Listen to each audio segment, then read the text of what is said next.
Olá pessoal, vamos continuar aqui com a nossa aula de estequiometria. Seguindo a aula anterior, a gente estava tratando de relações entre massas, e aí a gente vai continuar com esse exemplo aqui da UFV. E vamos lá. O alumínio reage com o oxigênio de acordo com a equação aqui balanceada. A massa em grama de óxido de alumínio produzida pela reação de 9 gramas de alumínio com excesso de oxigênio é. Então veja só, quero saber qual a massa que eu vou obter aqui nessa reação ah, quando eu tiver 9 gramas de alumínio, certo? Então, primeiro, eu tenho aqui a massa molar dos elementos. E aqui eu tenho a equação já balanceada, né? Eu destaquei aqui os coeficientes para ficar mais fácil. Então, veja só. A massa do alumínio é 27, a massa do oxigênio é 16. A pergunta, ela trata o seguinte, ó. A massa em grama de óxido de alumínio. Então, eu vou estar procurando isso aqui, produzida pela massa de 9 gramas de alumínio. Então, a minha relação vai ser esses dois, ó. Alumínio e óxido de alumínio, certo? Então, voltando aqui para o nosso exemplo, cada alumínio vale 27, cada oxigênio vale 16. Então, se eu fizer aqui, como eu tenho um alumínio, é 27 vezes 4, que vai ser a massa, o número de mol, né? A quantidade de mols de alumínio que eu tenho nessa reação. Essa massa aqui vai ser 27 mais 27 mais 3 vezes 16, né? Que vai dar esse valor aqui de 102. Beleza. Fazendo essa relação, a gente já está com meio caminho andado aí. Ó, a gente já sabe que essa quantidade reage com essa, certo? É o parâmetro da nossa equação química que nos dá. Se essa quantidade reage com essa, 9 gramas vai formar quanto? Vai reagir para formar quanto do óxido de alumínio? Então a gente faz aqui os meios pelos extremos. Ó.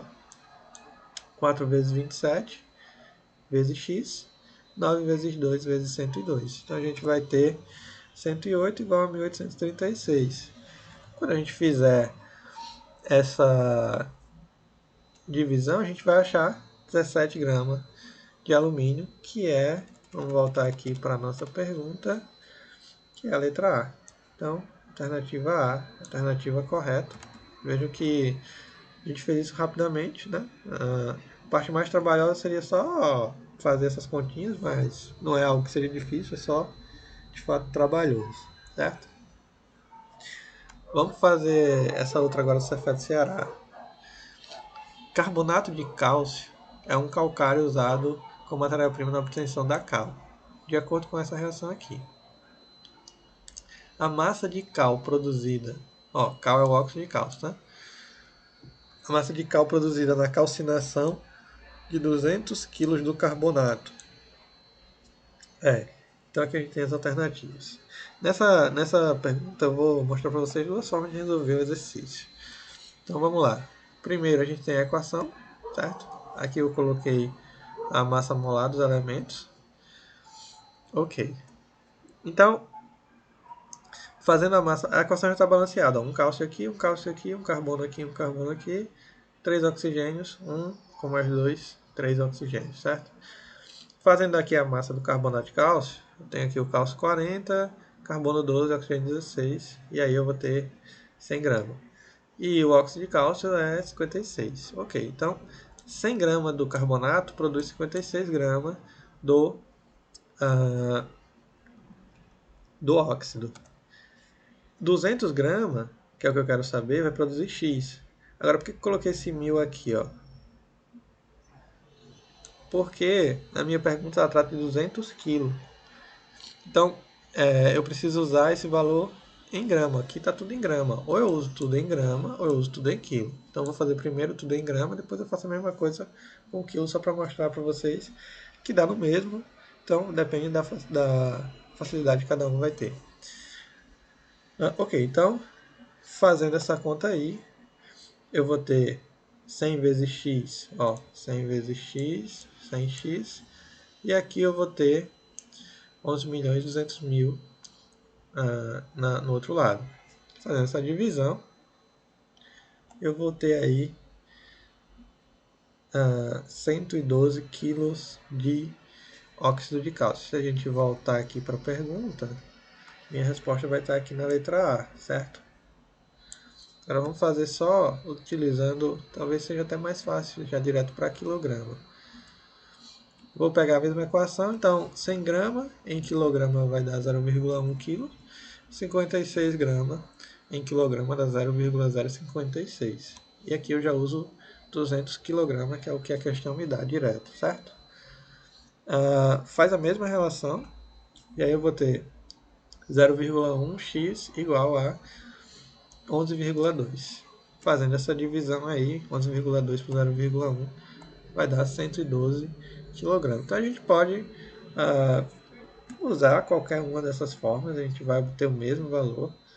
Não depende, não vai depender de uma conta muito difícil, vai ser só uma questão de conversão de unidades, mas aí fica a critério de cada um escolher qual o caminho mais fácil a seguir. Na minha opinião, esse aqui é um pouco mais fácil, você não precisa converter isso aqui para grama, tem valores menores. Entretanto, aqui fica mais fácil fazer a multiplicação, porque você está trabalhando com muitos zeros, então fica fácil trabalhar também, mas vai de cada um, certo? Beleza, vamos passar para o próximo. A gente tem exemplo 13, utilizando aí 148 gramas de hidróxido de cálcio, a massa obtida de cloreto de cálcio, segundo a equação balanceada, é... Então eu tenho aqui já os dados, as massas desses elementos, e aí vamos fazer a nossa relação. Primeiro, vamos pensar aqui na pergunta, ó. Utilizando 148 gramas de hidróxido de cálcio, então hidróxido de cálcio vai ser um dos componentes que a gente vai estar utilizando nessa pergunta. A gente vai obter cloreto de cálcio, então a gente vai nessa pergunta estabelecer uma relação entre hidróxido de cálcio e cloreto de cálcio. Os outros dois não vão ser necessários, certo? Beleza. Primeira coisa, a equação está aqui. Eu tenho todos os elementos. Então, segundo a minha equação, se eu fizer aqui a massa molar do hidróxido de cálcio, eu vou ter 74 gramas e do cloreto eu vou ter 111. O que isso quer dizer? Que 74 gramas de hidróxido de cálcio, quando reage com o ácido clorídrico aqui, vai produzir 111 gramas do cloreto de cálcio. Ok. Minha pergunta é, se 74 produz 111, 148 vai produzir quanto? X, né? É o que a gente vai descobrir. Fazendo mesmo pelos extremos, a gente vai ter 74 vezes x, 148 vezes 111, vai dar esse valor aqui, 16.438. Ok, fazendo a divisão, a gente vai ter 222 gramas de cloreto de cálcio, certo? Então a gente vai ter aí 222, que é a alternativa C, ok? É a alternativa correta. Então, vamos passar para a próxima questão. Vamos passar aqui para a próxima. Aqui, na UFF. Acompanhando a evolução dos transportes aéreos, as modernas caixas pretas, né, dos aviões registram centenas de parâmetros a cada segundo, constituindo um recurso fundamental na determinação das causas de acidentes aeronáuticos. Esses equipamentos devem suportar ações destrutivas e o titânio, metal duro e resistente, pode ser usado para revesti-las externamente. O titânio é um elemento possível de ser obtido a partir do tetracloreto de titânio por meio dessa relação aqui não balanceada, essa equação não balanceada. Considere que essa reação foi iniciada com 9,5 gramas do cloreto de titânio, tetracloreto de titânio. Supondo que tal reação seja total, a massa de titânio obtida é de aproximadamente. Então, vamos lá. Aqui eu tenho já a massa dos elementos. Eu balancei a equação, veja. Eu tenho aqui o sal de titânio, né, tetracloreto de titânio, magnésio, formando o cloreto de magnésio e titânio metálico, né, reação de dupla troca.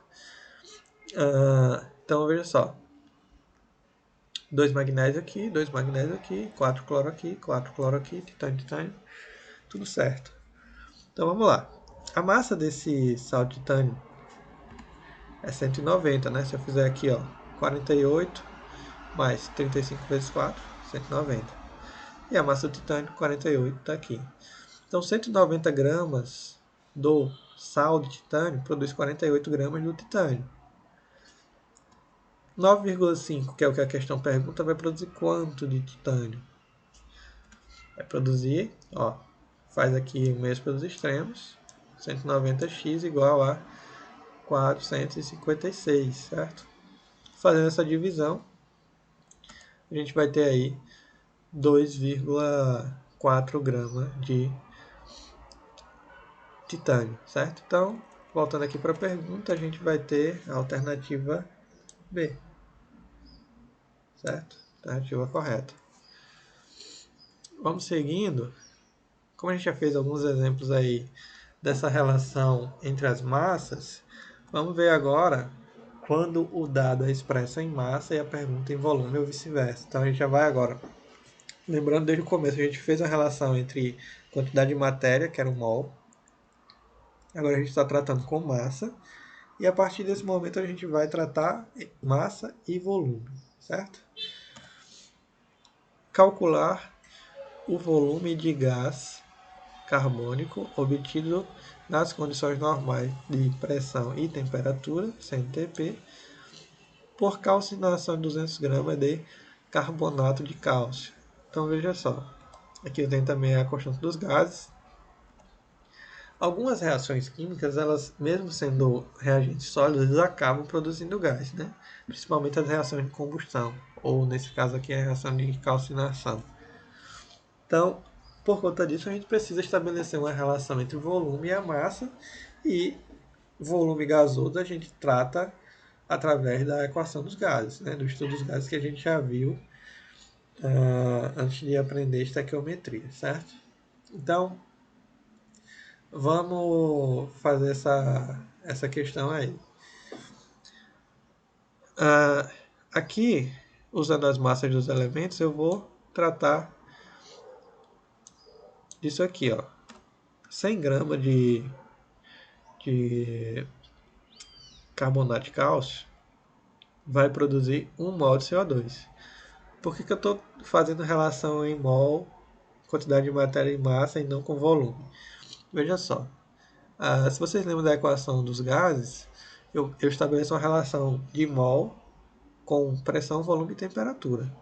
Então, para que eu possa estabelecer uma relação de massa com o volume, eu preciso tratar de mol também. Então, veja só, 100 gramas produz 1 mol. Está aqui, ó. Não está descrito, mas é subentendido, né? 200 gramas, que é o que a pergunta pede. Se 100 produz 1, naturalmente 200 vai produzir 2 mol. Ok. Na CNTP, a pressão é 1 atm e a temperatura é 273,15 Kelvin, certo? Na CNTP, condições normais de temperatura e pressão. Então, a gente vai usar a equação dos gases ideais, PV igual a nRT, onde P é a pressão, V é o volume, N é o número de mol, R é a constante dos gases e T é a temperatura, certo? 1, pressão 1, está aqui, vezes o volume, 2 mol do gás foram produzidos, a constante, e vezes a temperatura. Fazendo essa multiplicação aqui, eu vou ter que na CNTP, se eu tiver 200 gramas de carbonato de cálcio, eu vou produzir 44,79 litros de CO2, certo? Então, nesse caso, quando a gente estabelece relações com volume, a gente normalmente vai usar as equações dos gases, seja equações gerais ou a equação do gás ideal. E a gente vai também fazer uma relação com quantidade de matéria, ok? Então, a gente para nesse exemplo aí e na próxima aula a gente continua fazendo exemplos dessa relação aí entre massa e volume. E aí a gente também depois já segue para alguns outros casos, ok? Então a gente para por aqui, por hoje é só.